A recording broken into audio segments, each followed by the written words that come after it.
Beneath Everything by Suzie Carr. Chapter 1. Through her typical mad dashes from one meeting to another, Sarah Destin had learned that a good laugh or an extra-large glass of Merlot could usually mitigate most stress. Well, on that particular morning, no amount of laughter or Merlot could rescue her from the upheaval. Running 10 minutes late for her meeting with the La Chapelle department store, Sarah dashed through the crowded mall, littered with strollers, clumsy toddlers, teenagers, and elderly mall walkers. She zipped around a kiosk advertising La Chapelle's new summer dress line, an ad campaign her team spent months coordinating. And then she skirted around a middle-aged couple sipping Starbucks coffees.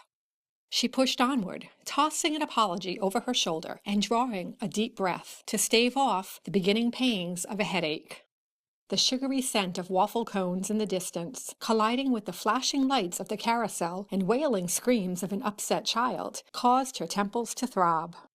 The spree towards the escalator ended on a giant sigh when her heels pressed against the first step towards her climb to a victory she hoped to bring back to her team. She placed her laptop case on the step above her, and then she combed her fingers through the ends of her faded amber hair to untangle it.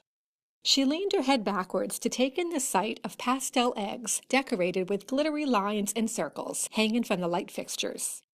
They sparkled and twirled, and they reminded her that the Cadbury mini eggs she favored so much would once again be luring her into gaining another 10 pounds before summer. She'd wolf them down, every last morsel of their chocolatey center.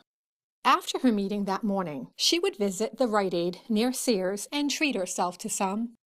She'd buy an eyeliner, notepad or pen, and sneak the bag into the sale. Because of her addiction, by the end of Easter season, she always had a ridiculous collection of Bic ballpoint pens, spiral notebooks, and liners in every imaginable color. As she approached the top of the escalator, her cell chimed. She bent over and dug it out from the front pocket of her case. As she rose, something pulled at her waist. In a blink, the escalator stairs, while flattening out at the top, began to swallow the bottom of her long skirt. "No, no, no!" she screamed, pulling back on it. The escalator devoured its edges and wouldn't let go. The cackles coming from the upper landing motivated Sarah to fight the angry teeth of the escalator. She clung to her plush Italian wool knit skirt, but the escalator needled it further into its gluttonous clutch. Next thing she knew, the escalator groaned on a final churn when an older woman, holding the hand of a toddler, pushed the emergency shut-off button. Sarah's $200 J. Jill skirt lay murdered on top of her red Jimmy Choo heels, leaving her exposed in all her nakedness to a crowd gathered around her like drooling vultures on feeding day. Of all days to not wear undies. The godforsaken things had tortured her with a wedgie from hell on the drive over to the mall. She crossed her arms in front of her exposed hoo-ha. "Nice ass," a boy called out while pointing his smartphone at her. She stared in horror at the phone. "Put that away," she shouted, pointing her finger at him. "Right now, put it away." He continued capturing her shame, nudging his friend to do the same. Stop filming." When they didn't listen, she cried, "Please, stop." She scanned the upper landing for someone reasonable. She spotted a middle-aged man covering his mouth in shock. "Please, stop them," she begged. He sprang into action, rushing towards them. Meanwhile, the older woman picked up the toddler and headed up the escalator, wrestling one arm at a time out of her jacket. When she landed next to Sarah, she handed it to her. "You poor thing, take it. I'm here to buy myself a new one anyway, so it's yours." Mortified, Sarah gripped the jacket and backed up against the escalator's glass supports. The hoots and hollers echoed deeper against the cavernous pitched ceilings and endless, open mouths of shocked, stupefied onlookers, branding her with their gawks, points, and mockery. "Thank you," she said, wrapping it around her waist. "Thank you so much." "No thank you is necessary," she said. Sarah spun around, looking for shelter from the mob, snapping photos of her. Sacrificing all for the sake of finding shelter, she abandoned her favorite skirt and fled, tossing her cell phone into her laptop case and wrapping the life-saving jacket tighter around her waist. Her cell kept dinging. She galloped like a fool all the way to the parking garage. She pushed through its double doors and in all her disgrace landed in its orangey glow, panting and sweating. Her phone rang again, beeping out its annoying tune in perfect sync with her heels. A moment later, back in the safety and comfort of the front seat of her Lexus, she brushed her hair back behind her ears. Then, in one controlled and smooth attempt, she composed her next inhale and exhale. She pointed her eyes to her passenger seat, to her new black undies that crawled too far up into her butt to be worn into such an important meeting. She narrowed her eyes at them, angry at their impractical beauty. She reached into her back seat for her bug-out bag. Sarah, prepared and practical, would not let a little chaos destroy her plans. She would put on her spare outfit, march into that mall as if she owned it, and get the job done. A moment later, she slipped into her comfortable, sensible pair of white undies and a gray pencil skirt that matched her red blouse and shoes. Then she searched the pocket of her laptop case for her cell. 5 missed calls from her best friend, Frenchie. Bypassing her, she dialed the VP of merchandising at La Chapelle. "Hey, it's Sarah Destin, and I'm in the parking garage. I'm sorry, but I'm running late. I ran into a traffic jam. Are you still available to meet?" "Oh, take your time. We'll see you when you get here." Just like that, everything fell back into its rightful place, undisturbed and smoothed over. She blew out a sharp breath and thought about the pictures and videos the crowd took of her. As soon as she finished with her meeting, she'd call her assistant, Sam, and ask him to locate and remove any that popped up on social media. If anyone could help her, Sam could.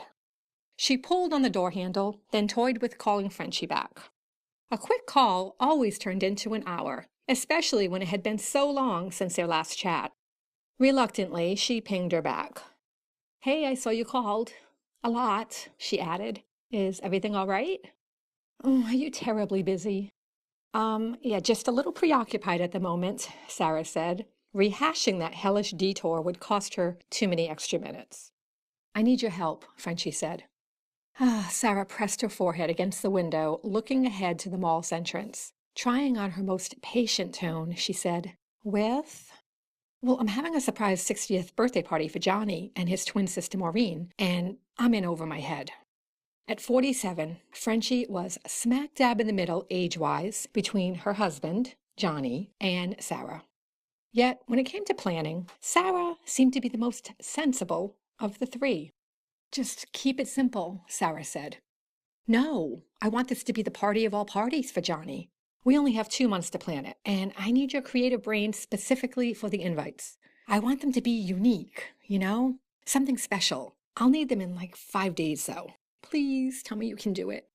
The bass from a passing car boomed, causing the concrete supports to moan. Her best friend had no idea the height of the work pile on her plate. She also had no clue that in the next week she'd have to rise at 1 a.m. just to get through the things she put off from the week before. "Email me what you want them to say, and I'll get them done." "Oh, you're the best, kiddo." Sarah smiled at the reference, despite having turned 35 a few months before. "Oh, and mark your calendar for May 23rd, Frenchie said. "Of course. I'm going to try to get Maureen's daughter, Jolene, to come too. She lives on an island in the Caribbean, and she hasn't visited in years, so I'm not sure if I'll actually be able to make it happen, but I'm going to try. Do you remember her from my wedding?" Sarah lifted her forehead from the window, recalling the memory of Jolene. Sarah had stepped on her toe while dancing the electric slide, and then Jolene winked at her. That wink had traveled from the tip of her head to the middle of her thighs. Jolene. The name shifted her lips into an instant smile. "Frenchie, that was 10 years ago. I'm lucky to remember today is Tuesday." "Well, actually, it's Wednesday, which brings me to my next question." Sarah bit her lip, vying for more patience. "Okay, what's that?" "Instead of emailing you details for the invites, come over for dinner on Thursday. I'll be dining with little Tony on corn dogs. We can go over the details then. Johnny won't be here, so we can be silly just like old times. Old times, before Sarah got her promotion. She could have used some time with Frenchie's 5-year-old step-grandson. Tony always had a way of simplifying everything. One little flash of his smile brightened the world. But her work pile. Can I take a rain check on the corn dog and Tony? This is a really tough week. If you email the invite details, I can rush them back to you. Oh, if it's too much trouble. No, Sarah cut her off on a strained sigh. Email them. I can do it. What's wrong? Frenchie asked. You sound like you're panting, like you're stressed. Everything good? Yeah, everything's fine. Sarah pulled on the door handle, climbing out of the front seat. It's just another day at the office.